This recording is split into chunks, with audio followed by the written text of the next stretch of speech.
누가복음 3장 21절부터 38절 말씀 보겠습니다.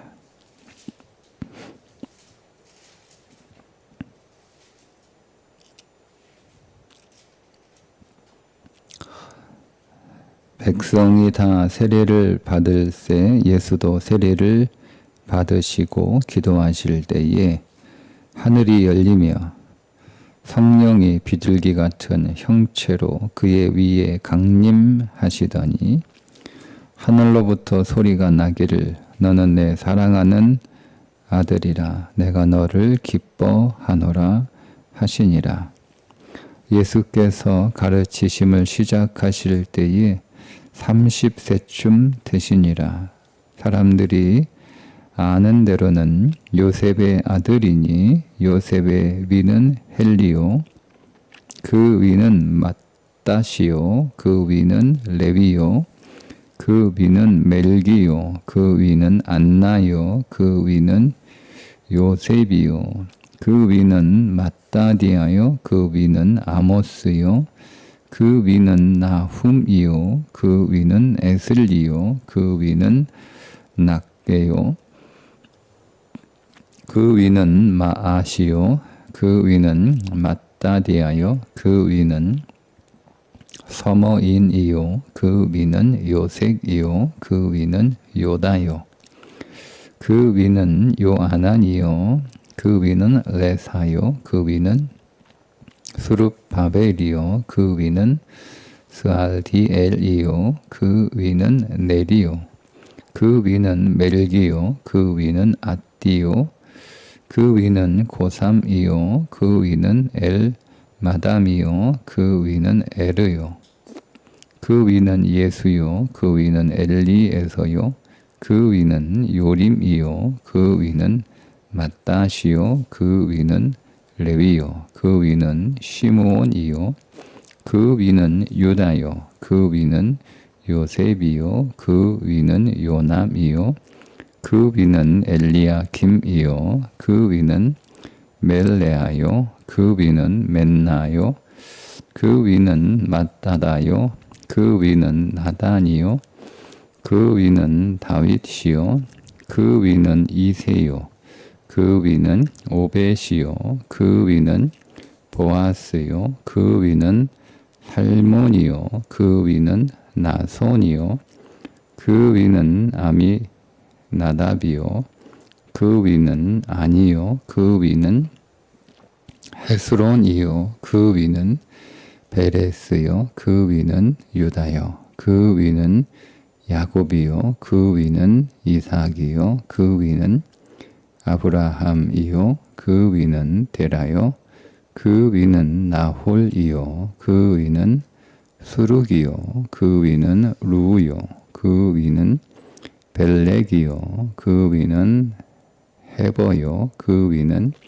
달라요 그 위는 가이난이요 그 위는 아박사시요 그 위는 셈이요 그 위는 노아요 그 위는 레멕이요 그 위는 무드셀라요 그 위는 에녹이요 그 위는 야렛이요 그 위는 마할랄렐이요 그 위는 가이난이요 그 위는 에노스요 그 위는 셋이요 그 위는 아담이요 그 위는 하나님이시니라.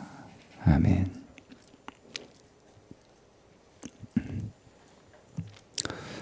예수님께서 요단강에서 세례를 받으시는데 마태복음에서 세례를 받으실 때 그 마태가 그 세례의 장면을 기록할 때의 마태의 의도와 오늘 우리가 읽고 있는 누가복음 누가가 예수님의 세례를 기록할 때 그 세례를 통해서 주시고자 하는 메시지 이게 조금 다릅니다. 오늘 우리 누가복음에서는 어떻게 적고 있냐면 22절에 성령이 비둘기 같은 형체로 그의 위에 강림하시더니 하늘로부터 소리가 나기를 이렇게 쓰죠. 이제 너는 내 사랑하는 아들이라 내가 너를 기뻐하노라 하시니라. 너라고 하는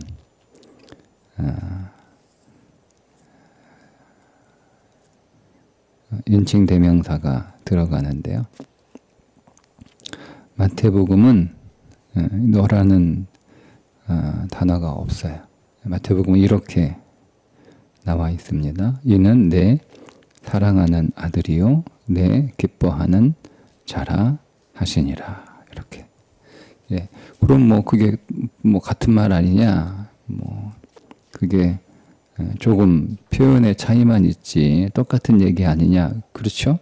똑같은 얘기긴 한데 마태가 이는 내 사랑하는 아들이요 내 기뻐하는 자라 이렇게 말씀하시는 그 음성을 기록한 것은 우리 안에 있는 그리스도가 누구인가를 증거하기 위함이에요. 내 안에 오신 그리스도는 누구신가? 그 그리스도는 하나님이 사랑하시고 하나님이 기뻐하시는 그리스도. 항상 하나님이 그 그리스도를 사랑하시고 그 그리스도를 기뻐하시는 하나님의 그리스도가 누구인가를 내 안에 오신 그리스도는 누구인가? 내 안에 오신 그리스도는 누구인가? 내 안에 오신 그리스도는 항상 하나님의 사랑과 하나님의 기쁨이 되는 그런 그리스도다라는 것을 마태가 표현하는 거예요. 누가는 너는 내 사랑하는 아들이다. 내가 너를 기뻐한다. 이렇게 쓴 거는 예수 안에서 나는 누구인가를 말하고자 하는 거예요. 예수 안에서 나는 누구인가? 그리스도 안에서 나는 하나님의 사랑을 받는 자다라는 거예요. 이게 여기에 더 초점이 있어요. 여러분 그러니까 잘 아셔야 돼요. 내가 하나님의 사랑을 받는 존재이고 하나님의 기쁨이 되는 존재인 근거는 나에게 있는 게 아니에요.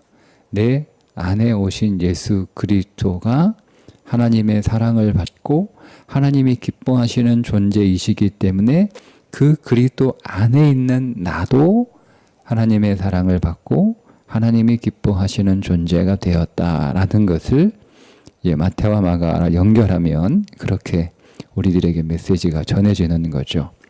그러니까 나는 어떤 행위와 어떤 행실로 하나님의 사랑을 받고 하나님의 기쁨이 된다라고 하는 것을 우리가 거기에 너무 집중하게 되면 우리 안에 두 가지의 문제가 생기는데 하나는 내가 그리스도 안에 없다는 뜻이고 두 번째는 내가 그리스도 안에 있다 하더라도 그리스도도 어떤 행위를 통해서 그 하나님이 기뻐하실 때도 있고 안 하실 때도 있고 이런 존재라는 뜻이에요.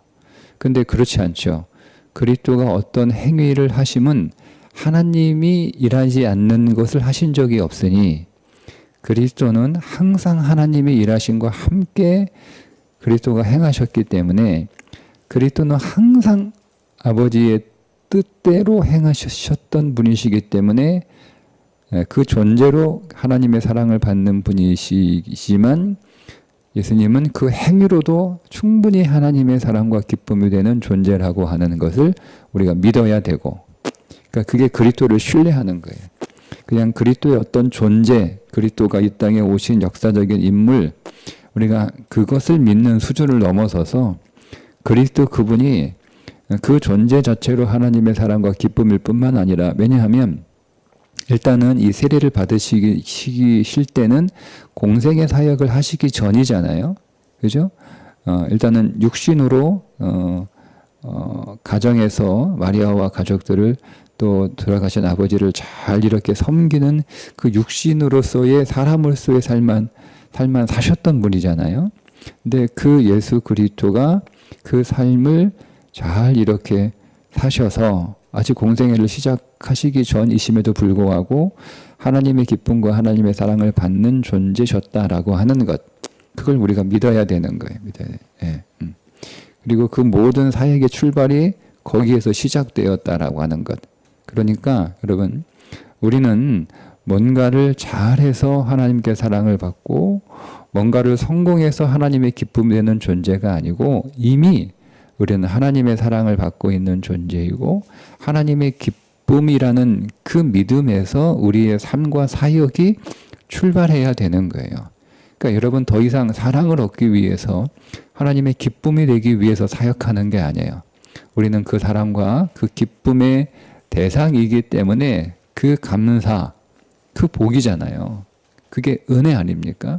거기에서 우리의 사역이 기쁨으로 시작이 되는 거예요. 그러니까 우리의 모든 사역은 하나님의 사랑이나 하나님의 기쁨을 더 받기 위한 우리의 노력이 아니라 이미 그것을 받은 것에 대한 감사와 기쁨으로 은혜를 선물로 받은 그것을 선물로 받은 그 하나님의 은혜에 대한 감사의 보답이죠. 그죠? 뭐 의무나 어떤 책임이나 그런 것이 아니라 감사의 보답으로 우리가 우리의 사역들과 우리의 삶을 살아가는 거예요. 그러니까 이것을 우리가 분명히 하지 않으면 우리의 모든 사역들은 뭐가 되는 거예요? 하나님의 사랑을 지금 내가 덜 받거나 혹은 받지 못하고 있거나 아니면 더 받기 위해서 내가 노력하는 사역이 되는 거예요. 그러면 우리 안에 그 하나님의 사랑이 필요 없다고 생각할 때가 있을 거 아니에요. 그죠? 여러분들이 세상으로 충만할 때 하나님이 필요 없어요. 내 삶이 내가 스스로 만족하고 있을 때 하나님의 은혜가 필요 없는 거잖아요. 그러니까 나는 뭐 이 삶으로도 충분하다. 나는 이것으로 충분하다. 나는 이것으로 만족한다. 그러면 우리는 하나님의 은혜에 반응하는 삶을 안 살아도 된다. 난 충분한데 뭐 더 이상 바랄 거 없는데 내가 뭐 기도할 것도 없고 뭐 이것으로 충분한데 내가 막 굳이 뭐 하나님 이렇게 열심히 섬길 필요 없고 이게 되는 거예요. 예. 근데 여러분, 내가 이미 사랑을 받았고 내가 이미 하나님이 기뻐하시는 존재라고 하는 것을 내가 확신하게 되고 그 은혜에 감사하는 마음이 우리 안에 넘친다면 그럴 수 없죠. 그죠? 내가 필요에 의해서 하나님을 믿고 필요에 의해서 기도하고 필요에 의해서 예배하는 자가 아니라 이미 충분하니까 그 감사에 대한 표현으로, 그 은혜에 대한 표현으로 우리의 경건과 우리의 사역이 있는 거예요. 그것이 우리의 출발이 돼야 되는 거예요. 출발. 그러니까 이 출발이 온전치 않으면, 출발이 온전하지 않고 그 기반이 온전하지 않기 때문에 그 모든 사역들이 다 온전하지 못하는 거예요. 그러니까 엄밀하게 얘기하면 이 하나님의 사랑과 이 하나님의 기쁨이 기쁨이라는 이 존재에 대한 확신이 없으면 뭘 하면 안 돼요. 엄밀하게 얘기하면, 그냥 교과서적으로 얘기하면, 그러니까 우리가 그런 확신과 그런 사랑에 충분하지 못함에도 불구하고 사역을 하는 이유는 그 사역을 통해서 그것이 확인되는 거죠. 확인되기 때문에 그렇게 하는 것이지만, 그러나 그렇게 사역하는 과정 안에서도 여러분, 우리가 경험하고 또 우리가 얻어야 되는 것은 뭐냐면 하나님의 사랑과 하나님의 기쁨이 되는 존재라는 것을 확인하는 거죠. 내가 이것을 더 했으니까 하나님이 나를 더 사랑하고, 이것을 내가 잘못했으니까 하나님이 나를 좀 덜 기뻐하신다. 그게 아니고, 그럼에도 불구하고 그분은 나를 사랑하시고 그럼에도 불구하고 그분은 나를 기뻐하신다라고 하는 그 믿음의 체험과 확신을 통해서 그 관계가 계속 더 깊어져야 되는 거지. 예, 그게 우리가 올바르게 사역하고 있고 올바르게 신앙생활하고 있다라고 하는 증거가 되는 거예요. 예. 근데 우리가 어떤 결과를 놓고 그 결과에 따라서 하나님과 나와의 관계가 변한다면, 더해지거나 덜한다면 우리는 사역을 잘못한 거예요. 예.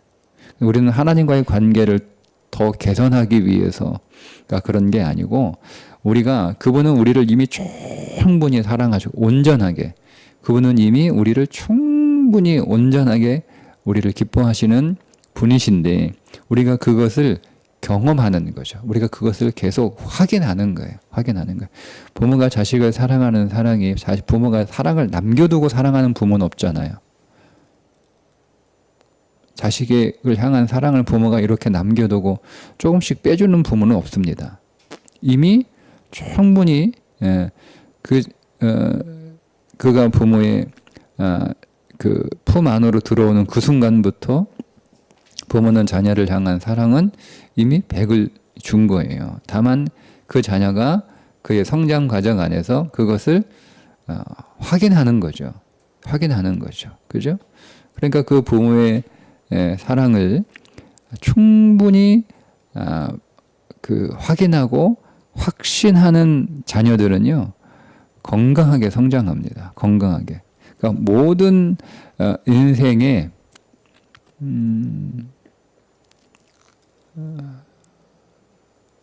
문제가 되는 그 삶의 요소들의 뿌리는 부모의 사랑을 얼마나 많이 받았느냐, 그렇지 않느냐에 따라 달라지는 거예요. 네. 그리고 신앙도 똑같습니다. 신앙도 내가 하나님의 사랑을 얼마나 확신하느냐, 그 확신에 따라 우리의 신앙이 온전하고 건강하게 그렇게 성장하고 또 그렇게 신앙생활을 하느냐, 이게 결정이 되는 거예요. 그러니까 나는 그리스도 안에서, 그리스도가 이미 하나님의 사랑과 기쁨으로 충만한 분이시니까 내가 그 안에 있는 나도 나 때문이 아니고 나를 품고 계신 그리스도가 하나님의 사랑과 기쁨으로 충만한 분이시기 때문에 그 안에 있는 나도, 그러니까 세례는 그 안으로 빠지는 거예요. 세례는 우리가 그리스도 안으로 들어가는 거예요. 그리스도 안으로 빠지는 게, 이게 세례가 제가 몇 번 말씀드렸는데 성경에 세례라고 하는 단어가 없어요. 우리가 그냥 붙인 거예요. 정확하게 그대로 번역하면 침하다예요. 침하다. 빠지다예요. 빠지다. 이게 정확한 그 해석이에요. 단어를 그대로 해석하면, 직역해버리면 우리가 그리스도 안에 빠진 거예요. 물에 빠지듯 영원한 생명수이신 은혜의 강이신 그리스도 안으로 우리가 푹 빠져버리는 거예요. 그게 세례예요. 그러니까 우리가 세례를 받았다라고 하는 것은 내가 지금 그리스도 안으로 더 빠진다는 거예요. 내가 그리스도 안으로 빠진 거죠. 그것이 육신의 세례와 성령 세례, 그것이 동시에 일어나야 되는 것이고, 우리는 한 번 빠지는 것으로 끝나는 게 아니라 계속 그리스도 안에 빠져 있는 거죠. 그게 성령 충만이에요. 계속 그리스도 안에 빠져 있는 거죠. 그래서 그리스도의 영으로 충만하다, 그 말씀으로 충만하다라고 하는 것은 그 말씀이신 그리스도가 하나님의 사랑과 하나님의 기쁨의 존재이기 때문에 나 역시 하나님의 사랑과 하나님의 기쁨이라고 하는 존재로 충만한 거죠. 충만한 거죠. 그게 능력인 거예요. 그게 능력인 거예요. 그죠? 네. 부모의 사랑에 대한 확신과 그 만족으로 충만한 아이가 능력의 삶을 살아가는 거예요. 머리가 좋은 게 능력이 아니에요. 여러분, 머리가 좋은 사람이 건강하게 사는 거 아니잖아요. 그죠? 재주가 있는 사람이 건강하게 사는 거 아니잖아요. 결국 자신감이거든요. 자신감. 그 자신감은 어디에서 오냐? 부모의 사랑과 부모의 인정에서 오는 거예요. 부모가 항상 사랑하고 부모가 항상 기뻐하는 것을 통해서 자기가 그것을 나는 부모로부터 충분한 사랑과 부모의 기쁨이 되는 존재라는 것을 그 아이가 실제적으로 누리고 있을 때 그게 그 아이의 능력이 되는 거예요. 그가 설사 두뇌가 조금 탁월하지 않더라도 그의 재능이 탁월하지 않더라도 그는 굉장히 건강한 삶을 살아갈 수 있는 거죠. 그것처럼 우리의 신앙도 마찬가지다라는 것, 이것을 분명하게 우리가 여기에서 좀 짚고 넘어갈 필요가 있습니다.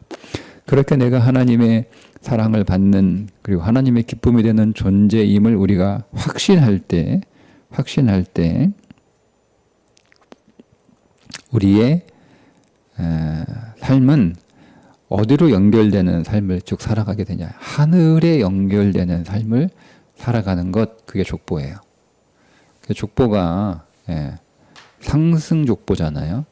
마태의 족보는 위에부터 내려오는 족보죠. 그 마태의 족보는 하나님의 언약이 성취가 되었다는 것을 말하고 있는 거예요. 근데 누가의 족보는 올라가는 족보잖아요. 그러니까 오늘 우리가 어디를 향하여 가고 있는가?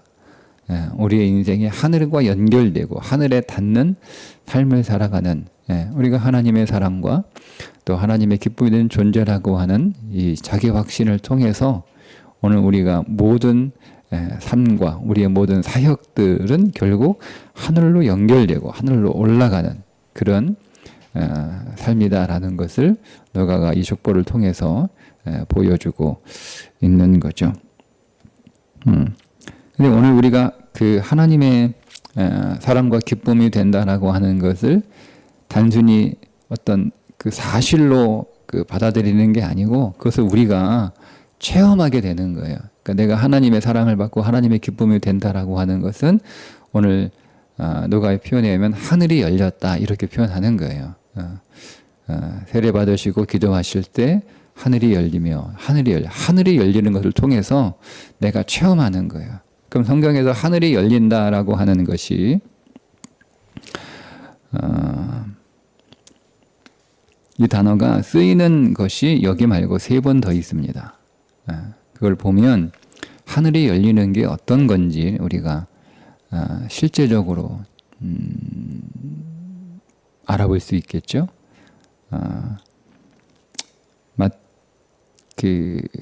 마태복음에 보면 소경을 고치시고, 소경들을 이제 고치시잖아요. 소경이 한 명이 아니고 소경을 몇 번, 마태복음 2번 이렇게 나오는데 9장과 20절에 보면, 20장에 보면 그 소경을 고치시고 소경의 눈을 열어주셨다 이렇게 나와요. 그게 열린다는 단어예요. 소경의 눈을 열어주시는 거예요. 그러니까 여러분 오늘 우리의 어두운 눈을 여는, 우리의 미래, 우리의 캄캄한 내일, 그것들을 우리가 도무지 알 수 없잖아요. 그러니까 답답하잖아요. 그럼 우리 안에 그 눈을 열어주시는 거예요. 우리는 우리의 현실만 바라보잖아요. 그죠? 그러니까 우리는 그 현실 때문에 그 현실이 마치 오늘 우리의 삶의 진실인 것처럼, 그것이 사실인 건 맞지만 진실은 아니잖아요. 정탐하고 돌아와서 가나안의 그 현실을 보고하는데 사실을 보고하는 거잖아요. 근데 그게 진실은 아니잖아요. 그런 것처럼 우리가 눈에 보는 것이 사실이지만 그게 진실은 아니에요. 사실만 보고는 것을, 사실을 진실로 보는 것을 맹인이라고 부르는 거예요, 성경은. 그러니까 이 사실을 보는 그 눈에서 그 사실 너머의 진실이 무엇인지, 그것이 거대한 거인들이고 견고한 성읍이지만, 그러나 하나님이 기뻐하시면 그들은 우리의 밥이다, 이게 진실이잖아요. 사실은 거인인데, 거인 앞에서 우리들은 메뚜기인데, 진실은 그들이 우리의 밥인 게 진실인 거잖아요. 이게 눈이 열린 거예요. 그러니까 우리가 이런 눈이 열리는 거죠. 내가 하나님의 사랑과 하나님의 기쁨이 되는 존재라는 것을 우리가 확신하게 되면 우리 인생에 보이는 사실로 살아가는 게 아니라 보이지 않는 진실로 살아가는 거예요. 그리고 보이는 오늘로 살아가는 게 아니라 열려질 내일로 살아가는 거죠. 그 내일을 가지고 오는 거예요. 오늘이라고 하는 현실. 그러니까 이게 보이지 않으니까 우리는 현실을 살아가는 거잖아요. 여러분, 우리는 보이지 않으니까 현실에만 그것이 큰 것으로 여겨서 그 현실에 의한 신앙생활을 하는 거예요. 그러니까 현실이 힘들고 어렵고 아프고 고단스럽고 괴롭고 고통스러우면 우리의 신앙에 대해서 똑같이 그 현실로 인하여 우리의 신앙이 무너지는 거죠. 지금 내가 힘드니까, 바쁘니까, 어려우니까, 아프니까, 괴로우니까, 슬프니까, 고통스러우니까 나는 신앙생활 온전히 할 수 없어. 그죠? 근데 우리가 그 이 현실 너머의 미래의 시간을 보는 거예요. 근데 이게 내 그 미래의 찬란한 그 삶에 필요한 과정들인 거예요. 이것이 내 미래의 위대한 영광스러운 삶의 재료들인 거죠. 이게 눈이 열린 거거든요. 그러니까 내가 이것 때문에 영광스러운 삶의 재료들인데 내 이 어둠이, 내 이 슬픔과 아픔과 고난과 이 모든 고통스러운 이 현실이 내 영광스러운 미래의 재료들이란 말이에요. 이거를 재료로 보는 거예요. 그러면 여러분, 우리가 여러분 어찌 기도 안 하게 되고, 어찌 예배 안 하게 되고, 어찌 신앙생활 소홀히 할 수 있어요. 그러니까 이게 눈이 어두운 자들이니까, 현실만 보니까, 현실이 힘드니까, 그 현실이 힘든 그 삶을 이유로 내가 신앙생활 조금, 식어져도 괜찮다. 이게 되는 거예요. 이게 눈이 열려야 되는 거예요. 그 눈이 열려야 되는 거예요. 두 번째, 마태복음 27장에 보면, 무덤이 열렸다 할 때 그 열린다는 단어가 쓰여요. 무덤이 열려. 무덤. 모든 사망. 이 무덤은 모든 것을 다 죽여버리는 거잖아요. 그죠? 근데 그 무덤이 열리는 일이 우리 인생에는 일어나는 거죠. 그러니까, 분명하게 내 인생은 마치 무덤에 묻힌 것과 같은 그 사망으로 가득한 것처럼 보이는데 이 사망이 열리는 것을 우리가 경험하게 되는 거예요. 내가 죽었는데, 내가 망했는데, 내가 끝났는데 다시 살아나는 거죠. 이 경험들이 있어요. 그 경험, 그래서 하나님이 나를 정말 사랑하시고 나를 기뻐하시는구나. 이것을 우리가 실감하게 되는 거죠. 그 무덤이 열리는, 우리가 부활하는, 우리의 모든 삶이 부활하는 그 일들이 우리 안에 일어납니다. 세 번째는 사도행전의 그 5장과 16장에 나오는데요. 옥에 갇혔을 때, 사도들이 옥에 갇혔을 때 주의 천사가 와서 그 옥문을 열어주었다. 이렇게 나와요. 그러니까 우리의 모든 우리가 갇혀있고 묶여있잖아요. 근데 이것들이 닫힌 문이 확 열리는 거죠. 우리가 아무리 여러분 그 문을 열라고 막 두드리고 애를 써도 문이 열리지 않아요. 근데 어느 날 그 문이 주의 천사가 와서 누가 문을 확 이렇게 열어주듯 문을 확 열어주는 거예요. 내가 뭔가에 묶여 있는 거예요. 질병에 묶여 있을 수도 있고, 가난에 묶여 있을 수도 있고, 묶여 있는 거예요. 내가 여기 묶여 있어 꼼짝하지 못하는 거예요. 아무것도. 근데 이것들이 어느 순간 확 풀어지는 일들을 우리가 경험하게 돼요. 이것이 우리 안에 일어난단 말이에요. 반드시 일어납니다. 일어나요. 이것이 일어난 걸 통해서, 이런 체험을 통해서, 내가 정말 하나님의 사랑을 받는 존재이고, 정말 내가 하나님의 깊은 존재이구나라는 것을 실감하게 되죠. 예? 실감하는 거예요. 그것이 이미 확정된 사실인데 우리가 실감 못하는 거잖아요. 근데 그거를 실감하는 거예요. 우리가 부모가 항상 나를 이렇게 사랑하는 것은 분명한 사실이잖아요. 그죠? 진실이고. 근데 자녀들이 우리가 그걸 잘 모른단 말이에요. 그러다가 자녀들이 어떤 그 인생의 어려움들, 캄캄한 인생의 밤을 지나거나 아니면 어두운 감옥에 갇혀 있거나 답답한 족쇄에 묶여 있거나 그런 일들이 있을 때 부모가 그것을 한 번씩 풀어주잖아요. 그때 정말 부모님이 나를 이렇게 사랑하시는구나를 실감하는 것처럼 우리도 그런 실감하는 게 있단 말이에요. 그럴 때 하나님이 정말 나를 사랑하시는구나. 하나님이 정말 나를 기뻐하시는구나 라고 우리가 그걸 실감할 때 그 실감은 어디로 이어져야 되냐면 하늘로 올라가는 삶으로 이어져야 되는 거지. 여러분 내가 하나님의 사랑을 받아 하나님이 기쁜 줄 알고 그냥 기분 좋은 걸로 끝나면 안 돼요. 이 연결이 안 되는 거예요. 연결이. 성도들이. 그게 문제인 거죠.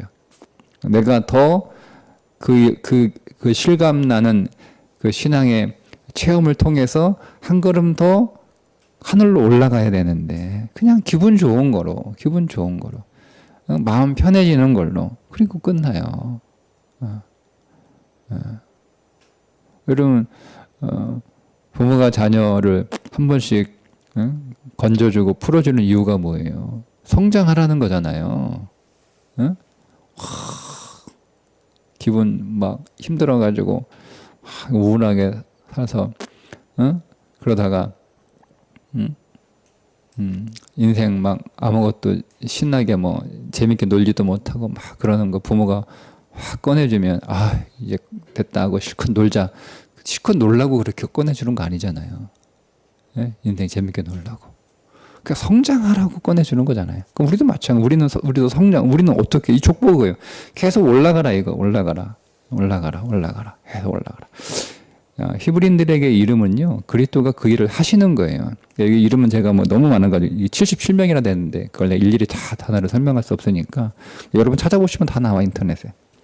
네, 그러니까 뭐 굳이 뭐 제가 시간 뭐 필요 없어요. 그게 또 좋죠, 여러분이 하나하나 이름을 그 이름의 뜻을 내가 그리스도가 성취하는 거. 그러니까 77개의 계단이 있는 거잖아요. 그 계단 하나하나 올라가는 거예요. 하나 계단 올라가는 거예요. 우리가 그런 하나님의 사랑과 하나님의 기쁨의 존재를 확인하면서 한 계단 77개 계단 마지막 78 하나님의 계단까지 딱 올라가는 거죠. 그게 신앙생활이에요. 네. 근데 뭐 계단 올라갈 생각 안 하고 하나님이 나 꺼내줬으니까 아이고 신나게 한번 놀아보자 뭐 마음 편하게 한번 즐겨보자 뭐 그러면 뭐 하나님의 사랑과 그 은혜가 우리 안에 막 그렇게 크게 같이 있는 건 아니잖아요. 자, 그런데 우리 인생 안에 이게 누가의 특이점인데요. 우리 인생은 이렇게 하늘이 열리는 그런 체험, 그 체험이 언제 일어나느냐? 보세요. 기도하실 때 하늘이 열려오라고 나와. 이게 마가는 마가는 그렇게 안 써 있어요. 마가는 기도한다라는 단어가 없어요. 그냥 세례 받으시고 올라오실 때 하늘이 열렸다 이렇게 썼거든요. 근데 우리는 지금 누가복음을 보고 있으니까 누가의 관점에서 누가의 그 신앙에서 보면 이렇게 정확하게 세례를 받으실 때 예수도 세례를 받으시고 기도하실 때에 하늘이 열리며 이렇게 되는 거예요.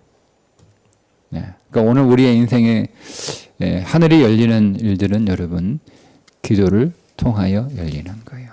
누가복음에는 누가는 기도의 신학이라고도 부를 만큼 기도의 내용들이 다른 건강복음서와 다르게 많이 나오거든요. 기도하셔야 열립니다. 기도하셔야 되는 거예요. 기도하셔야 여러분들이 하나님이 나를 사랑하고 내가 하나님의 기쁨이고 하는 것들을 여러분 실감하실 수 있는 거예요. 기도하실 때. 특별히 이 누가가 기도할 때 하늘이 열렸다. 여러분 이것이 말라기 이후에 400년 동안 하늘이 닫혀 있었잖아요. 그죠? 그 400년 동안 하늘이 열린 거예요. 닫혀있던 하늘이 열린 거예요. 근데 요 400년 동안 기도를 통하여 닫혀있던 하늘이 열렸다라고 하는 것을 어디에서 가지고 왔냐면 이스라엘 백성들이 애굽에서 400년 살고 있었을 때 그들이 하나님께 부르짖어 출애굽기 2장에 부르짖어 그 기도할 때 하나님이 그들에게 다시 찾아와 주셔서 그들을 꺼내 주신 거예요. 그들이 인생이 열린 거잖아요. 그걸 가지고 온 거예요. 예. 400년 동안 애굽에서 노예로 살고 있을 때 묶여 있는 거잖아요. 갇혀 있는 거잖아요. 어두운 거, 미래가 없는 거잖아요. 그들에게는 노예에게 무슨 미래가 있어요. 예. 그런 소망도 없고 갇혀 있어서 묶여 있어서 아무것도 할 수 없는 그들이 비로소 400년 만에 어떻게 한 거예요? 기도한 거예요. 400년 만에 기도한 거예요. 400년 만에 기도하니까 그들의 하늘이 확 열렸던 것처럼 그게 이제 출애굽이잖아요. 그처럼 말라기 이후에 400년 동안 깜깜했던 이스라엘이 주님이 세례 받으시고 주님이 우리의 모양으로 오셔서 우리가 세례 받으시고 우리가 주님 안으로 확 빠져서 우리가 기도할 때 우리도 닫혔던 하늘이 확 열리는 거예요. 그거를 모티브로 누가가 가져온 거예요. 그래서 기도해야 열립니다. 기도해야. 기도해야. 그러면 여러분 이렇게 소망하시면 되죠. 여러분들이 기도하고 계시다면 반드시 열립니다. 걱정하지 마십시오. 여러분이 기도하고 계시다면 반드시 하나님께서 열어주십니다. 여러분 인생이 어둡습니까? 기도하시고 계시다면 그 어둠은 곧 지나갑니다. 여러분 인생이 갇혀 있습니까? 여러분 기도하고 계시다면 곧 여러분을 막고 있는 것들이 열립니다. 여러분 묶여 있나요? 여러분 기도하고 계시다면 그것이 곧 풀어집니다. 그 확신 안에서. 하나님은 우리를 얼마나 사랑하시는지, 우리가 하나님께 얼마나 기쁨인지를 우리에게 알려주시기를 원하십니다. 부모가 자녀에게 얼마나 내가 부모를 사랑하는지를 알려주고 싶어서 다 해주는 거잖아요. 부모는 뭘 받고 싶어서 해주는 게 아니고요. 내가 너를 이렇게 사랑한다는 걸 알려주기 위해서 해주는 거예요. 그게 부모의 사랑이잖아요. 그런 것처럼 하나님이 오늘 우리가 얼마나 하나님께 사랑이고 기쁨인지를 하나님이 알려주시기를 원하시는 거예요. 하는 거예요. 근데 그 일을 하나님은 기도를 통해서 하신다는 거죠. 그렇지 않으면 우리가 모르거든요. 알려주셔도 모르거든요. 알려주셔도 몰라요. 제가 애들 키워보니까 애들 어릴 때는요, 미리 앞서서 해줬어요. 필요를 알고. 근데 지금은 알지만 요구하기 전에는 해주지 않아요. 왜 그럴까요? 모르더라고요. 앞서서 해주니까 고마운 줄 몰라요. 요구할 때 해줘요. 요구할 때. 제가 그걸 통해서 하나님도 사실은 내가 구하지 않은 거 다 해주셨을 텐데 내가 모르거든요. 그냥 내가 잘나서 그렇게 된 줄 알았어요. 그렇게 알고 있고 사실 지금도. 근데 내가 구한 것을 받을 때는요, 그게 정말 하나님의 선물로 여겨지는 거예요. 하나님의 선물로. 그러니까 우리는 그렇게 선택할 수 있는 거예요. 이게 그냥 우연히 생긴 일인지, 내가 값을 치르고 산 건지, 하나님의 선물인지, 우리는 선택하는 거 믿음 안에서. 우연히 생겼다. 그럼 별로 가치 없는 거죠. 내가 값을 주고 살았다. 그 값의 가치만 있는 거예요. 근데 하나님이 내게 주신 선물이다 하는 건, 그거는 그것이 우연히 생겼든 그것이 뭐 얼마짜리든 내게는 그런 가치가 아니에요. 하나님이 내게 주신 선물인 거죠. 그러니까 가치 있는 거예요. 똑같은 것을 살아가는데, 그것을 어떤 사람은 그냥 어쩌다 생긴 거야. 인생이 어쩌다. 어떤 사람은 이건 내가 노력해서 산 거야. 그건 그 사람이 거기에 들인 그 가치만큼이죠. 100원 들였으면 100원짜리고 1000원 들였으면 1000원짜리고 10,000원 들였으면 10,000원짜리인 거예요. 근데 그 사람이 그걸 100원 들여 샀어도 나는 그것이 하나님의 선물로 여기면 나는 그게 하나님 선물인 거예요. 네? 그게 우리의 인생이어야 되는 거죠. 그게 사실 우리 인생이거든요. 근데 그걸 우리가 어떻게 여러분 달라지느냐? 기도가 결정하는 거예요. 기도 안 하면 우연이거나 내가 돈 주고 샀거나, 기도하면 하나님이 내게 주신 선물인 거죠. 그래서 내 삶이 귀한 거예요. 삶이 귀한 거예요. 오늘도 하나님께 구하는 기도를 통해 오늘 우리의 모든 삶이 더 열려지는 놀라운 하나님의 사랑과 그분의 기쁨이신 것을 실감하는 하루가 되시기를 주님의 이름으로 축복합니다. 기도하겠습니다. 하나님, 오늘도 하나님이 내게 주신 모든 것이 사랑의 선물인 줄 믿습니다. 그 믿음을 체험하고 그 믿음을 경험하고 그 믿음을 누리기 위하여 더 하나님의 사랑 안으로 더 깊이 빠지기 위하여 오늘도 구하게 하시고 그 모든 구한 것으로 이루어진 오늘 우리의 삶이 하나님의 선물이기에 가치 있고 소중하고 정말 놀라운 하나님의 사랑으로 여겨지는 하루의 삶이 되게 해 주옵소서. 예수님의 이름으로 기도합니다. 아멘.